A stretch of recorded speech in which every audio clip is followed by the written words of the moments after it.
নমস্কাৰ, মই নিতু গগৈ। মোৰ ঘৰ শিৱসাগৰ নাজিৰাত। আচলতে বানে বিধ্বস্ত কৰি থৈ যোৱা ময়ো এজন ভুক্তভোগী পৰিয়ালৰ সদস্য।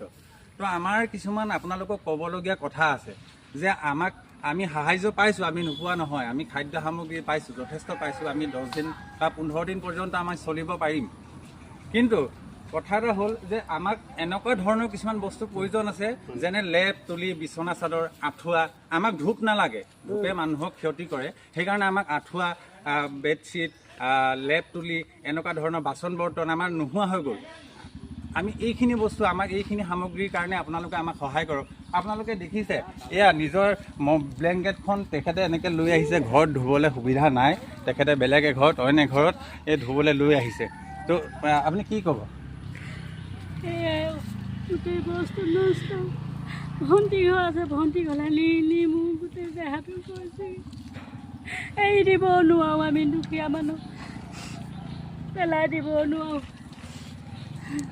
তো তেতিয়াহ'লে এয়াই আমাৰ অৱস্থা।